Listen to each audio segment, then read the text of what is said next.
Alrighty, welcome back to another episode of the group chat, brought to you by myself and Phil, back in studio once again after the long weekend. How'd you go over the long weekend, Phil? What'd you get up to?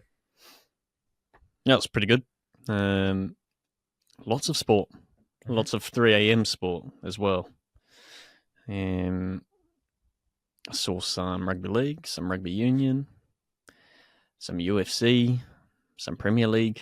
It was all happening. It was all go. I've got a bit of NPC final and some and you went to fantastic in some fantastic conditions, I must say. Exquisite day for rugby. I wouldn't ask for any other type of weather.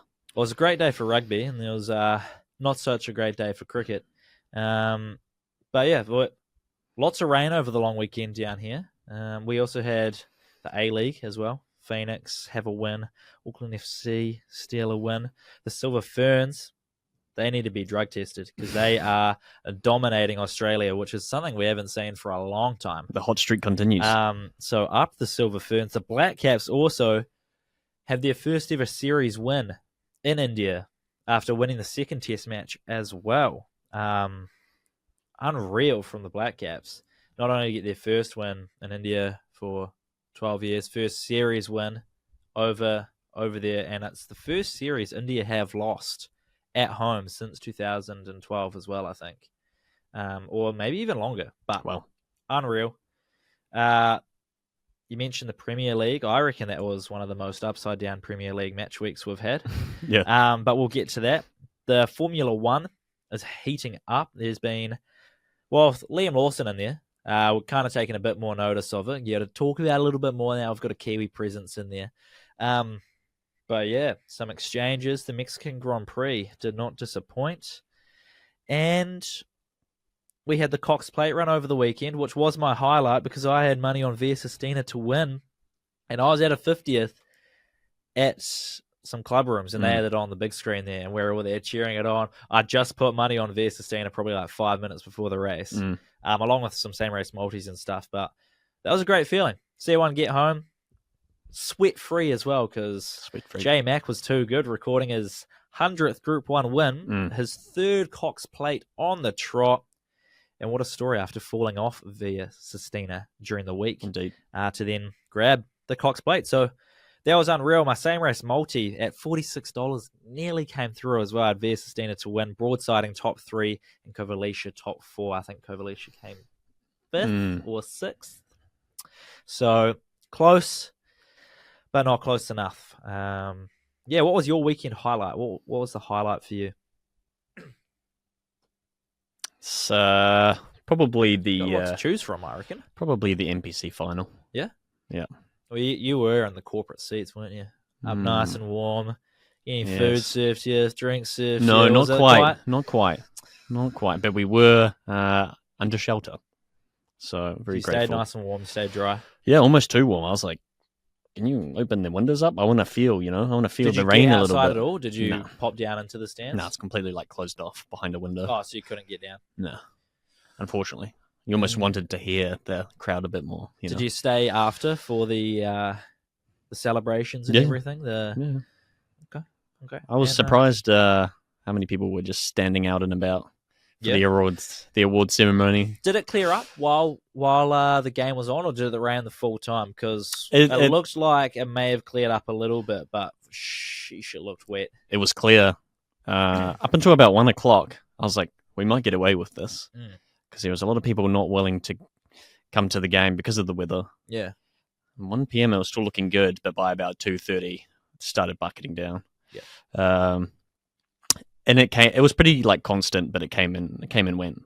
The wind came and went, and then with that the rain went in and out, and then second half I think it just kind of stayed. So okay. Well, shall we get into that NPC Indeed. final? 100 minutes on the board, 20 all with crazy penalty thanks to Harkin knocking it over. And what would have that been? The 96th minute, something like that. Yep, slotted it. Yeah, and honestly, I saw that go through, and I low-key kind of forgot it wasn't Golden Point, and I was like, yes, got it. And then wait, why are they going back to halfway? I was like, hang on, yeah, that's right. We still got to play this out. You weren't the only one. There was a lot of people around me that were very confused. But yeah, 20 all is the type of final you want. You couldn't ask for much more. Yep. And very much rugby conditions. Great game. Yeah. And Wellington defensively, I thought, very strong. Mm-hmm. I think they did score more tries in the end as well, with Plenty slotting a few penalties. Yep. Well done as well. I didn't think there would be that much kicking going on over the posts, purely because of how wet it was. We saw Garden-Bachop slip when taking that from the 50 against against the wind. I thought there was some calls in that game. I thought were a bit, but also like the swirling wind. I was surprised to see the ball get over the posts as often as it did. Yeah. Huge though. If you're playing Plenty, what was it in the second half? Plenty in the first half. So when Garden-Bachop took that about 50-meter kick against the wind, we're like, he's no way. But in fairness, we're slipping. He almost did have the distance anyway. Just pushed it right. But yeah, Plenty as well. Was it extra time in the first half? They were set up perfectly for a drop kick. I know it's not golden point. Yeah. They were positioned so beautifully. We're like, this is going over. We saw Garden-Bachop try to slot wide. Off the goal line drop out. Way back. Yeah. But I'm like, this is prime. And what did they do instead? A cross kick that goes out on the full. Yeah. Going into the second half of extra time. It was interesting. Because then surely now you have forced the hand of Wellington to have to try and score a try here. Yeah. For sure. Well, anyway. Penalty would have tied it back up to send it to the second period of extra time. But obviously no points scored. I was watching that game on my phone, and I had my laptop there with the World Series game. First game of the World Series, Dodgers, Yankees. So I was switching between the two. And honestly, it was a great day for watching. Like Freddie Freeman, walk-off home run, grand slam to give the Dodgers the Game 1 win at home. While I'm watching the Lions kick Callum Harkin, kicking that penalty over and celebrating. And then, it was just electric. I was just sitting on my bed. I was like, watching mascots tackle each other in a sprint race. Got to see Hicker Elliott come into the field. That was a highlight for me. Yeah. I was hoping he would score. Didn't happen. You didn't place a bet on that, did you? Of course I did. You did? Yeah. What was he paying to score? He was paying 10s when I got on. $10? Yeah. We just never got close enough. He low-key fixed the line out as well. He looked sharp. He still got it. Yeah, well, playing for South Throwing Canterbury. clean. I was sad to see him go off again, and I think it was extra time or something, or whatever it was they brought. Well, Triple C Creefy came out. He said he's not surprised that there was a 100-minute game. Like they kind of prepared for it. Extra time. You kind of got to.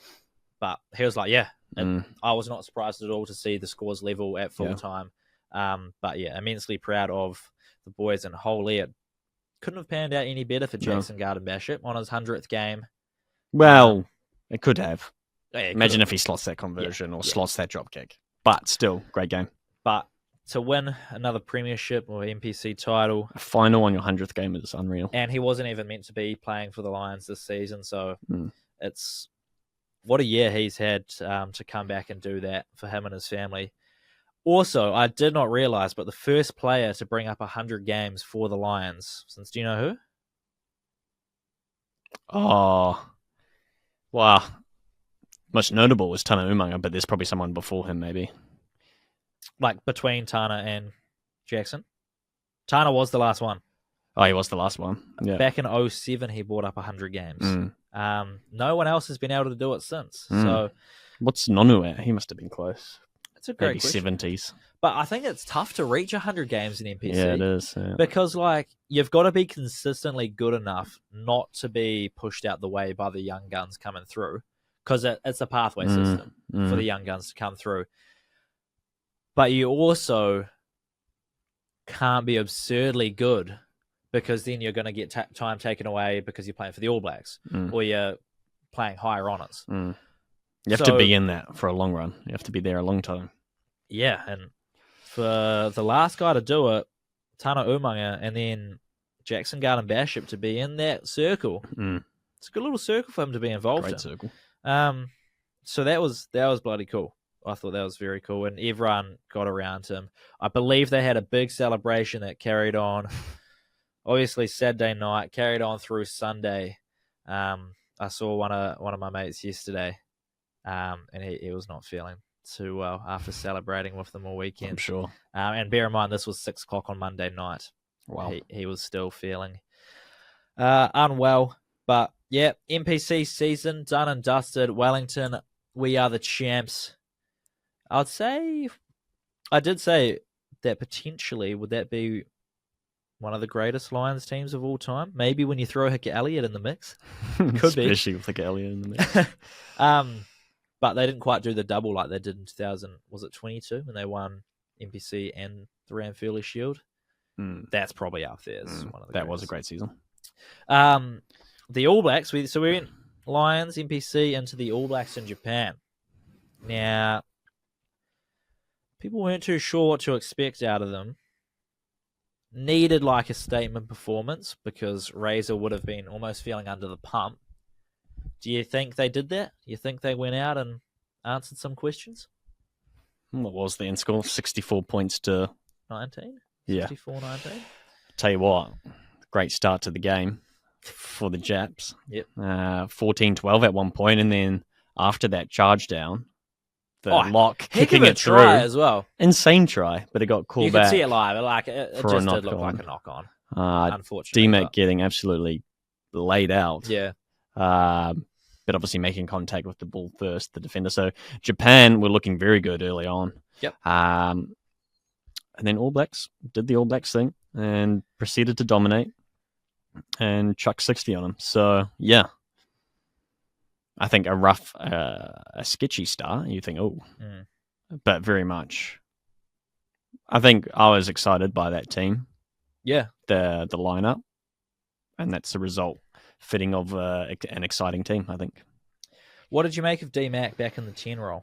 I thought he kicked pretty decently, and defensively he was very good. Good try saving tackles. Two of them. Yeah, one of them resulting in a turnover as well. So that's huge.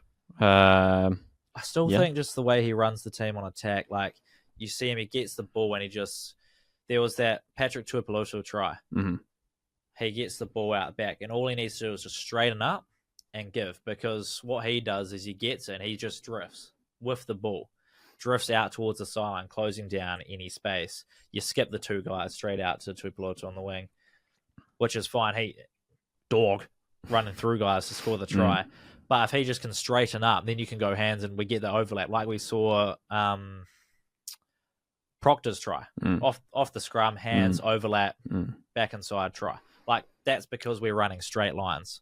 And D-Mac wasn't involved in that one. I think if D-Mac can start running straight when he gets the ball in hand, then you can make a case for him maybe sticking in the 10 role. For sure, but, he kicked well. Yep. Saved 2 tries, and All Blacks still have 60 points on the board. So don't want to be too picky. You need an all-rounder, and I think he's doing fairly well. Yes, he can improve. Everyone can improve, but he's doing all right. So you'd be in the D-Mac camp? What's the other camp? Bowden? Nah, yeah, I'm in the D-Mac camp at that point. Plummer? Nah, D-Mac camp at that point. Perifeta? Well, he's playing 15, so D-Mac camp. D-Mac also plays 15, though. So does Bowden. D-Mac also plays for the Chiefs. I'll tell you what, as well, that happened in the Lions game. I think it was Umaga Jensen, maybe. The exact same sort of scenario, but it was like a 3-on-1 situation, but he just cut in. This was before extra time as well, I think. It just closes down so much space. So much just space. Just give. Yeah. I get what you mean. I understand. Yeah. But Cam Roygaard, back in the 9 jersey, shaky start, box kick out on the full, another one charged down. And that boy's got a bit of white line fever. He loves it. Very much wanted to get over the try line he saw in the first half, but set it up, assist, happy days. And then that try he did score in the end, he was not giving up on trying to get that ball over the line. That boy is so strong. Love to see him back in the 9 jersey. What did you make of Cam Roygaard's return? Yeah, did his job. Decent. I feel like every time he plays, you almost expect a little breakaway, a line break, and a try. You always. So I like him. I like him especially on attack. Okay, who was your player of the game, and your opinions on both Peter Lakai and Ruben Love, the newest All Blacks to debut?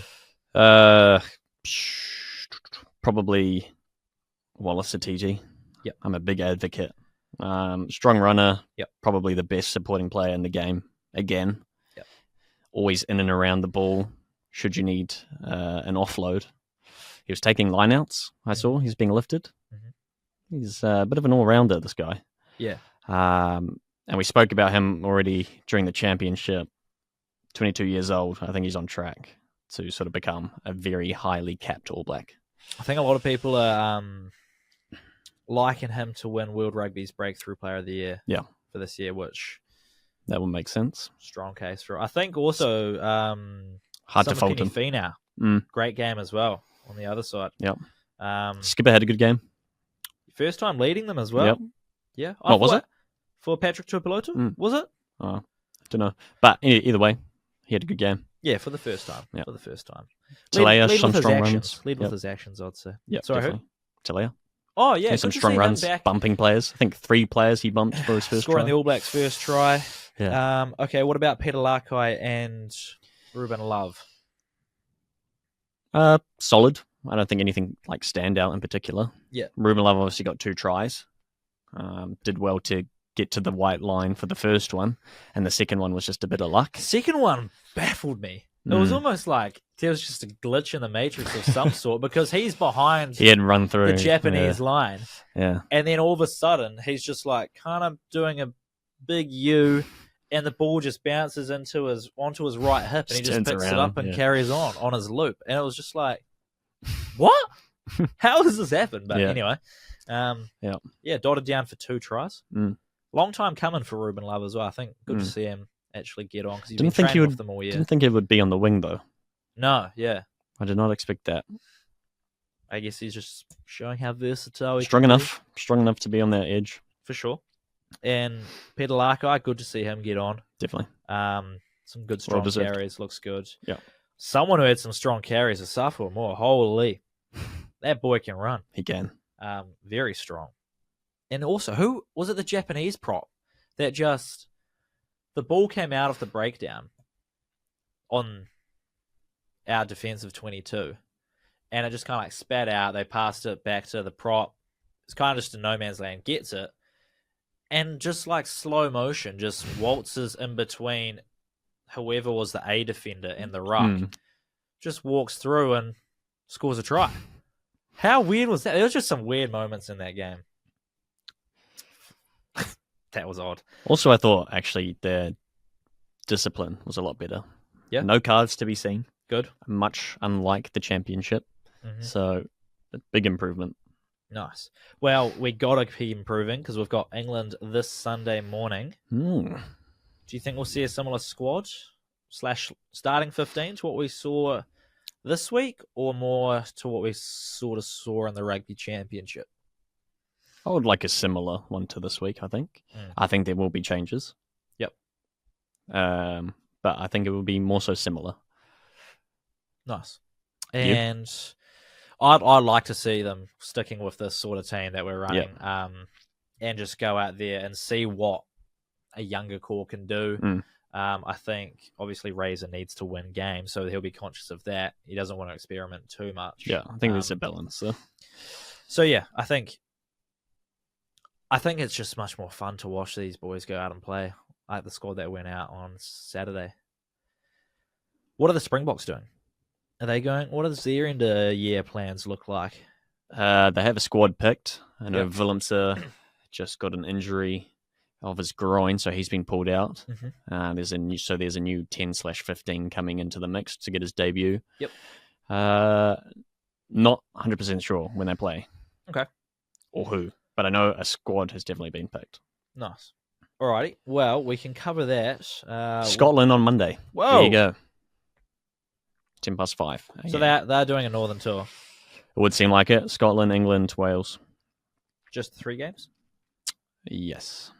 Have you seen the squad that's been picked? Yep. What do you think of? Stock standard. Just nothing apart from that Willemse injury. Yep. Because it would have been good to have him back in the squad. It kind of sucks, but we get to see a new player in the mix. So nice. Alrighty, let's move to the UFC then. on early hours of Sunday morning. The early prelims must have kicked off at around 3 a.m., 4 a.m. Yeah, it was about 3. Main card starting around 7. Yeah. Bobby Knuckles subbed in the first round, and Max Crazy. Holloway being knocked out for the first time. Crazy. Were you up watching? No, I wasn't actually. And I'm very happy I slept in. I watched some of the early prelims because I was up at 3 a.m. watching football. Yeah. And that's why I missed the early start. But yeah, man. What was it? First round sub. Yeah. Chimaev, he is an elite wrestler. We know that. But we thought maybe the 2 training camps Whittaker had for this guy in particular, with Chimaev pulling out of the last one, that he could survive the later rounds. But man, Chimaev straight away. Yeah. Absolute bullet. And just straight on him, mate. Just had him just straight like away. a rash. And then the fractured, I don't know, not a fractured jaw, but his teeth should have, like, his bottom row of teeth sort of imploded or whatever you call it. And that's why he tapped like instantly. Yeah. He was just like, no chance. Yeah, tough scenes for old Whittaker on that one. And Chimaev is scary. Give him DDP. It was like a $1.36 favorite. You reckon he'd take on DDP? Give me DDP. It's just a fight I want to see. Yeah. My God. It's a shame because he used to fight so frequently, and now he fights, once a year, once every half a year. That's DDP or Chimaev? Chimaev. Yeah. And obviously he's been sick and whatever. Yeah. And that's why I thought that this benefits Whittaker a lot. He's been ill. Yeah. He hasn't been fighting. Man, he is powers. He is elite. So it's a fight I want to see for sure. Okay. Well, and then Max Holloway, another underdog going down to the champ. Ilia Topuria did point to the center of the octagon, and Max responded with the old El Matador. Yeah.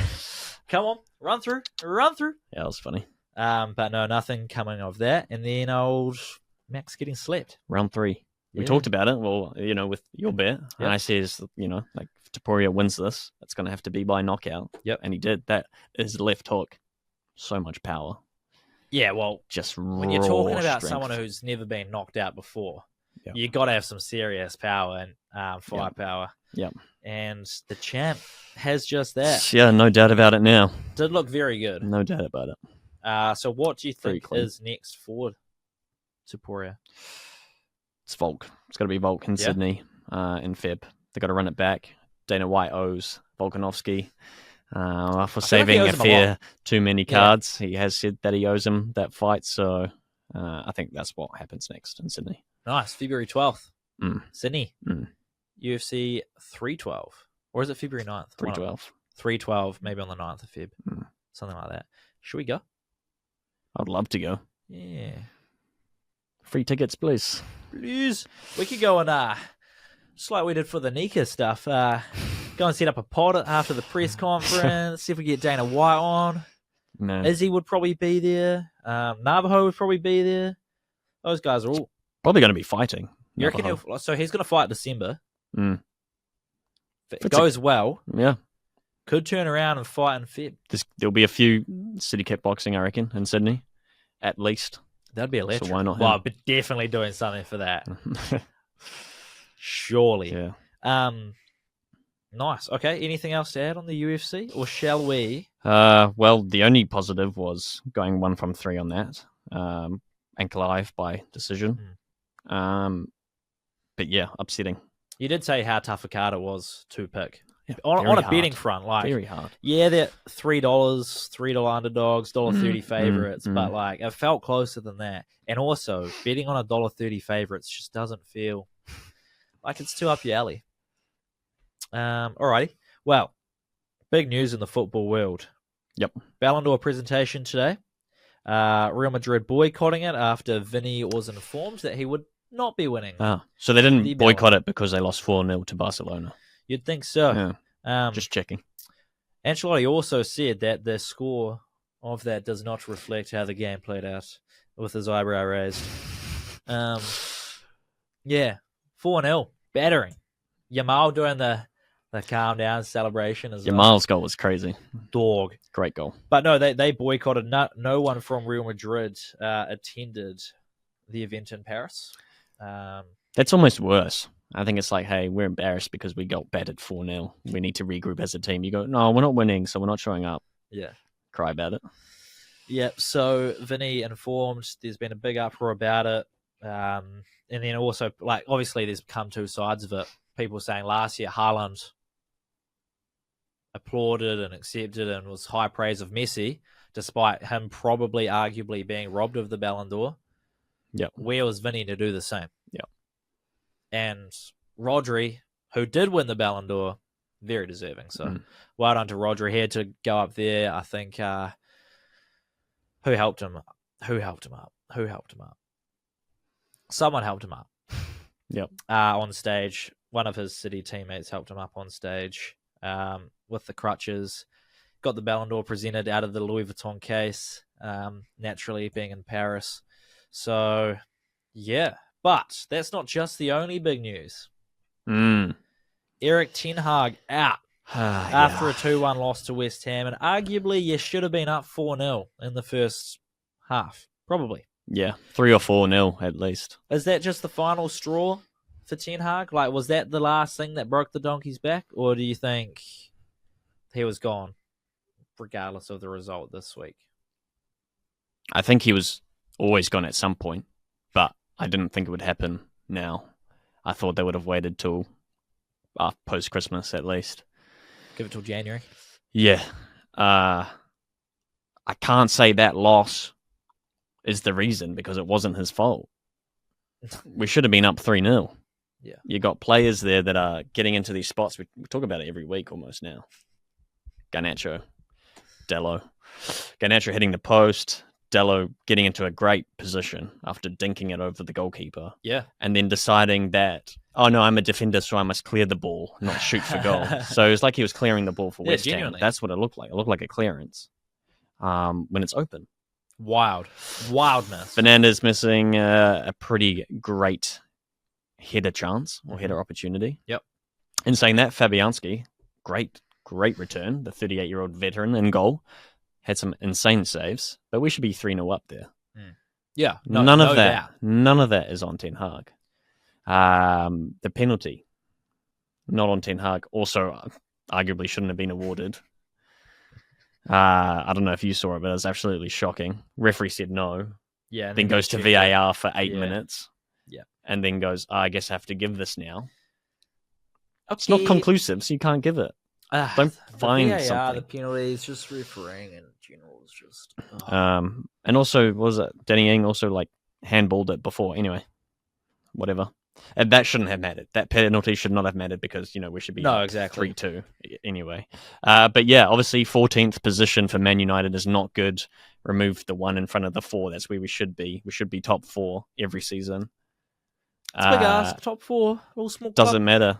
Doesn't matter. Man United should always be top 4, and the fact that they're 14th, I think, was enough. Do you think that, so them sitting in 14th, they've realised, yeah, we're not going to win the Premier League this year. Mm-hmm. Yeah, we're not going to come top 4 this year. Let's not drag this out any longer than it needs to. Let's try to get back to the top half. Cut it off right now. Ten Hag, you're gone.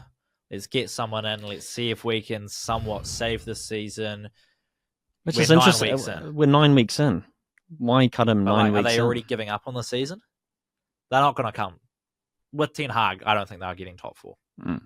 The way they're sitting now. No, of course not. So is it a case of let's give up on him? This season is kind of gone. Let's see if we can get someone in, finish top half, build towards next year. I think it's them cutting their losses, but realistically, I think you wait till Christmas. I think that wasn't the result to go off because that's all on the players. And I think even Roy Keane took to Instagram like straight away, saying something about,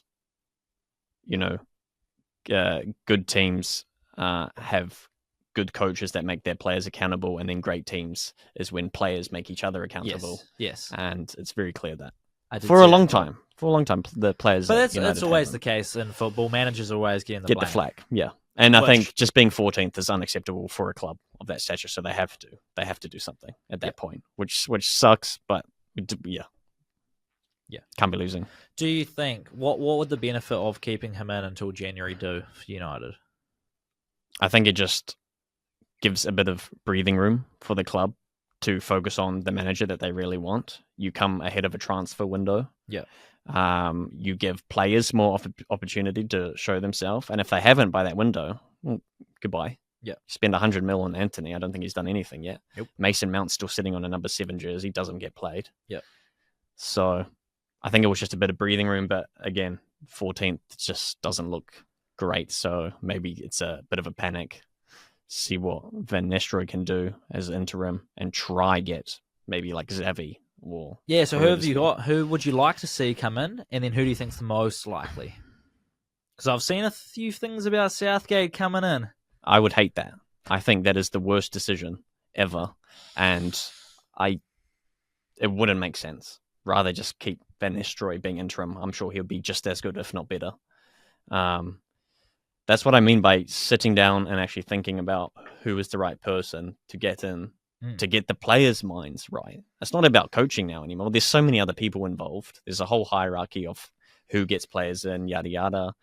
There's a whole lot of backdoor stuff we don't see. So you actually just need a very good technical coach. I know Van Nistelrooy's been doing that with the forwards, which is good. So hopefully they can start finishing some goals at some point. Yep. But you need to get the players' mindset right. And maybe someone like a Xavi is the person to do that, who's won La Ligas, who's won countless Champions Leagues himself.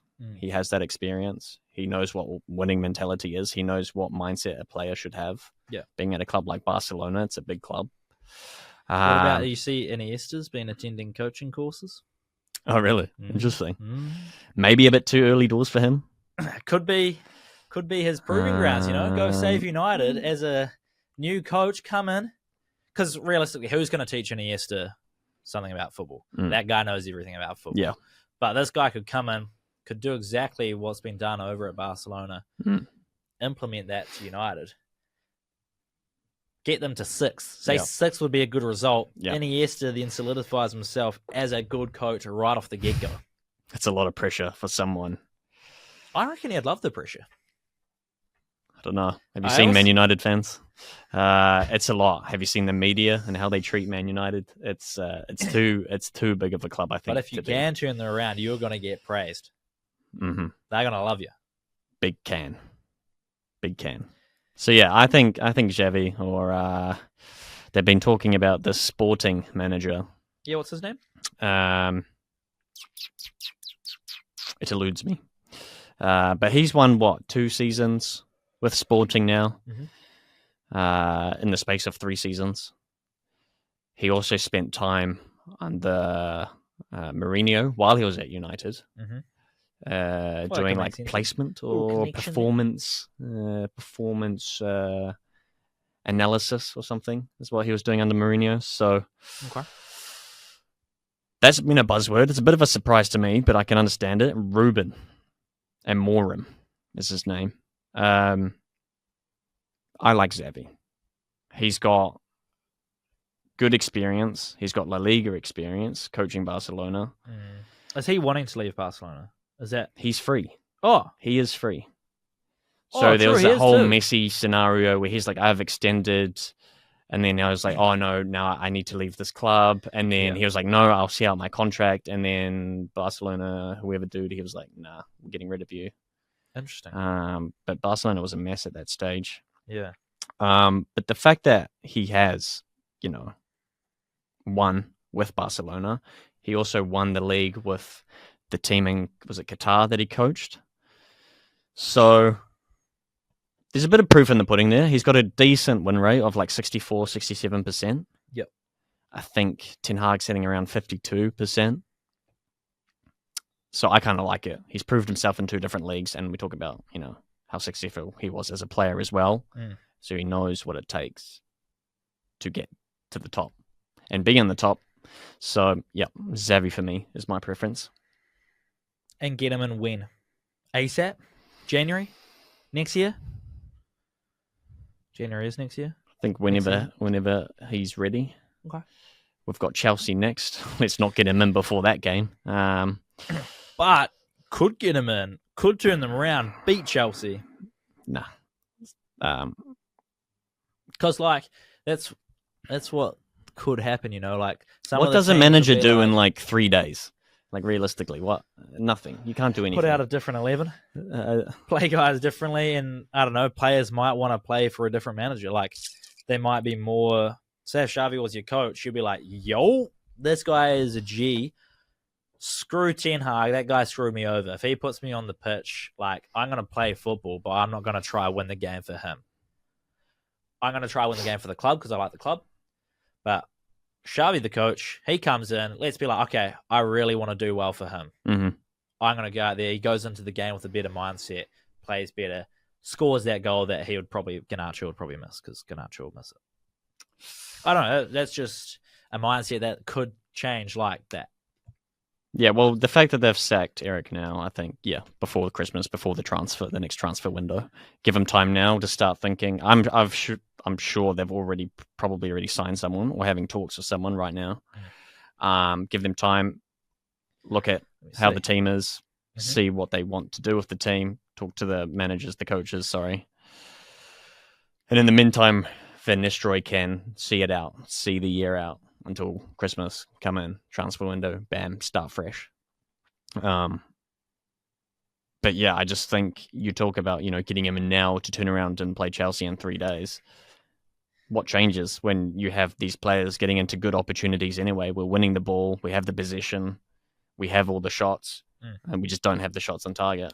I don't think Xavi coming in goes, now Garnacho can score goals all of a sudden. Dello can actually put the ball in the back of the net all of a sudden. But they should all be able to do that because they're professional footballers. Yeah. They should be able to score goals. For sure. So maybe it is just the little change. I'm trying to be optimistic here for United fans. I'm trying to be realistic. So I kind of like being optimistic for United because it's fun to see them not do well. But like, if I can try lift you guys up and then nothing happens, it just brings you right back down. But if it does, then I can just be like, see, you just got to look at the bright side of things. Anyway. Well, at least Saka played for you guys over the weekend. The club I did not expect that. They could to get him ready. And obviously a draw at Emirates. I mean, we were favourites going into it. Like I said last week, you also agreed. Don't know how we were favourites going into that, especially before teams were named. Yeah, I guess we are at home. Yeah, we probably should have won that. We just kind of got undone at the end there. That ball on behind, Nunez is quick, and he actually found Salah. Pretty rare for Nunez to pick the pass. Usually he would shoot and probably put it into row Z. But I think getting a point against Liverpool isn't the worst result for us. I said it. I'd be happy with a point. Seeing how we played and seeing how we had Saka there, probably would have changed my mindset. I would have been like, yeah, we deserve to win that game. We should have come away with 3 points, especially at home. But if you'd said to me on Monday leading into it, you're going to get a point here against Liverpool, I would have been like, okay, cool. We can deal with that. Let's move on. Let's get through it. We'll move on. But yeah, bit of an upside down week. Spurs lose to Crystal Palace. Crazy. Arsenal, Liverpool draw at the Emirates. Aston Villa draw. City were not convincing against Southampton. Scored in the 5 minutes with Haaland. Yep. That's all. 1-0. Yep. Chelsea beat Newcastle 2-1. Cole Palmer. Talking about the pass of the season, apparently. Yeah. Tight results. Nottingham scoring 3. Chris Wood on the double. Too good. Brighton going up 2-0. Yep. Ipswich scoring 3 goals and still not winning their first Premier League game. Still not getting a point, scoring 3 goals. That was a great game, actually. I watched that. It was a very good game. But yeah, Brighton going up 2-0 and then drawing with Wolves. Yep. Wolves are kind of like, they suck, but they've been sneaky. Have you seen the 4-on-1 scenario in that game? The what? The 4-on-1. Oh, no. You should watch the highlights. Okay. And how they didn't score was crazy. 4-on-1. Something happens, and then a certain team scores on the other end. So I will show you later. Wild. What was it? 88th minute. Oh my God. The last 5 minutes of that game were wild. It was crazy. 85th, 88th, 93rd. Yeah. Wild. Yeah, so heck of a wild weekend. Tough to pick from a betting front. Holy heck. Yeah. And almost similarly in the A-League as well. Auckland FC dominating. I wouldn't say dominating. But Get the 3 win points over against Sydney. FC. Yeah, 90 plus Huge. 7 backheel nutmeg on the keeper. Naughty Can't write that. stuff. Sydney Naughty FC disallowed a goal. Gal? Gal. Disallowed Gal. Is gal like a... Gal is a word. Gal. G-A-G-U-A-L, I reckon. Gal. Is that a word? Gal, like woman? It's a Spanish grape. Mm. Gal gives me Halloween. I think Gal. like... Oh. Ghoul. Ghoul. I'm thinking of ghoul. You're close. So anyway, the disallowed goal for the Girl. offside came in clutch. Yeah, Because it was awarded, and then they were standing there on halfway for about 5 minutes. And you're like, what the hell?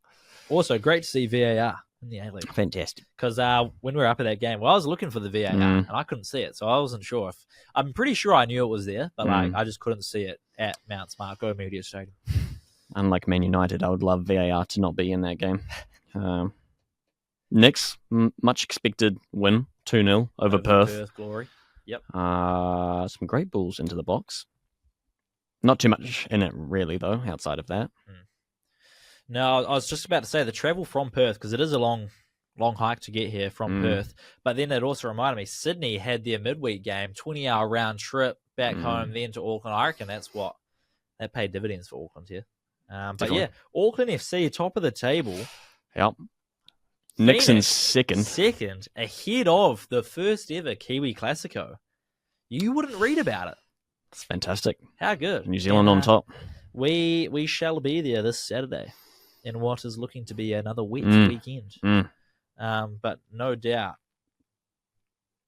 the Phoenix fans, we saw the plane. Yellow fever. The plane go over the top of Mount Smart. Someone's paid for that. Someone. New Zealand is still yellow. And then there was a billboard with the Phoenix logo. New Zealand is still yellow once again. So whoever's spending money on the Phoenix, fair dinkum to you guys. But the Port, they're going to come down in full force. They're going to try to take over the Wellington waterfront. They're going to march into Sky Stadium. They'll probably be quite loud. Be good to see a little back and forth between the yellow fever and the Port. Yep. Unfortunately for the Port, there's a lot of yellow seats. Yeah. That could be a tactic. Don't sell it out. So don't sell it out so it's all yellow. So it all just looks like Phoenix fans. Could be the move. I think that's why they go for the yellow seats with the Canes and the Phoenix. So it does look like fans are in early call for that game. I don't know. I wouldn't be surprised if Auckland win. Just momentum. They'll be G'd up for it. But also the Phoenix have a lot to play for. An established club. They're New Zealand's team. First Kiwi Classico in the history book. And it's at home for the It is at home as well. Double important. But Auckland never conceded a goal so far. They have never conceded a so goal. far. Well, disallowed goal. An allowed goal. They've never... Anyway. But goals for 3, goals against 0. That'll be pretty fun. Can Wellington crack them? We shall find out when we do a little review on Friday, or preview on Friday, I should hopefully say. The weather's okay. Yeah, the early forecast doesn't look that great. It can't be NPC final weather because it's going to be... I reckon if it's NPC final weather, you'd get 10,000 to the game. And that's probably being generous. How many do you reckon we're at that NPC final? 5,000? Less? I have absolutely no idea. It looked pretty bad because everyone was hiding under the roof. Yeah. So it's probably, maybe 10. 10? It's not bad. Not bad for the weather. 7 to 10, maybe. Yeah. I reckon Auckland FC or draw would be my early pick. May change. Unless it's windy. Then next. I was seeing some of the chants. Sneaker goal. I can't remember. One of them was about it's so windy, we can't hear you. So I reckon the Port's just gonna come up with some cheesy ones that they're gonna fire off at Wellington fans. But we're gonna get amongst it. We're gonna get around it. So should be pretty fun. There was, unless you've got anything else to add, Premier League, A-League. What else have we missed? No, just Kiwis, Kangaroos. Oh, yeah. It was a loss, 22-10. Good to see SJ play, and even better to see Will Warbrick score on debut. Good try on the edge. Yep. Lomax's ankles got snapped. Yeah. Doink. Later, Bolt. Over the line. That was a highlight. Very nice. The result, not so much. And the Kiwi Ferns couldn't get the job done either. 14-0 against the Jillaroos. No, they could not. Jillaroos, too good. The weather held out. Down in Christchurch. The weather held out, unfortunately. Didn't help. Nah, because that was what you were picking. That was, yeah. Unfortunately. Well, to finish off, I did come across something today, actually. And I just want to see how you feel about this. So, well, did I tell you about Kool-Aid? Kool-Aid? And the drink? The drink, but also I think he's a college The football mascot? player. Oh, what? Do you remember I told you? I feel like I've told you about this boy Kool-Aid. Okay. So I've seen a post, and it was the men's D1, so college basketball, all name team. So like, if you've got a great name, you're making the team. I'm going to list off a couple names, and I want you to tell me if you think it's a real name or a fake name. Surely these all have to be real names. Well, I've mixed in a couple with the other. So the first one we're going to go is Always Right. Always? Always Right. His first name is Always. Last name Right. Fake name. Real name. Well. Plays guard for Rhode Island. Okay. Right is spelt W-R-I. Yes, that's fine. But the first name, I was like, no, that's sneaky. What about Supreme Cook? That's legit. It is legit. Forward for Oregon. Gob Gob. No, that's fake. That's got to be fake. That's real. That's real. Nice. Guard for Kansas City. Nice. Tennessee Rainwater. First name Tennessee, last name Rainwater. That could be legit. It is legit. Mm-hmm. Guard for Utah Tech. If he doesn't make it in basketball, this boy's got to become a country singer. Tennessee Rainwater? Yeah. That could be a country song. It could be. He can make a song and an album, and it's his artist name. Yeah.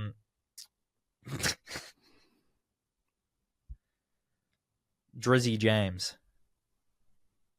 First name Drizzy. First name Drizzy, last name James. Fake. Fake. You are correct. Real name, Jizzle James.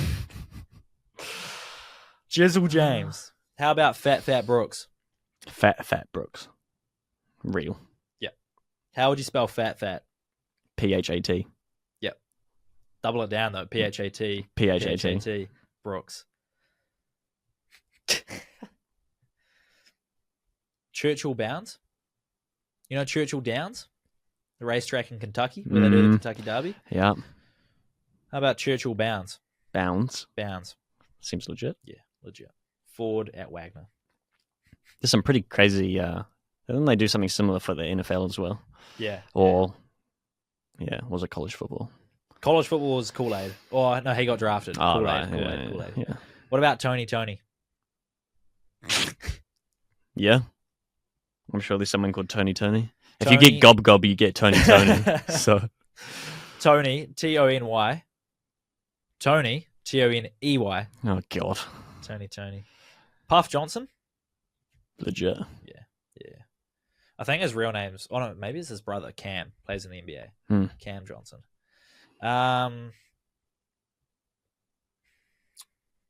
Some more good ones. Oakland Fort.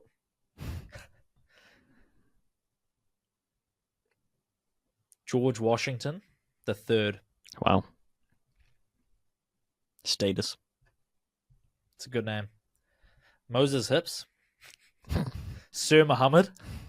These guys all play college basketball. That's crazy. They're certainly creative, these parents, if nothing else.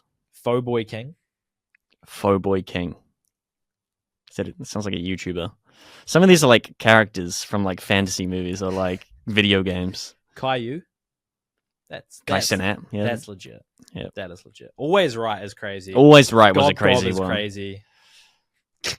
And Supreme Cook. I like Supreme Cook. Imagine your first name is Always. You have to be addressed Always.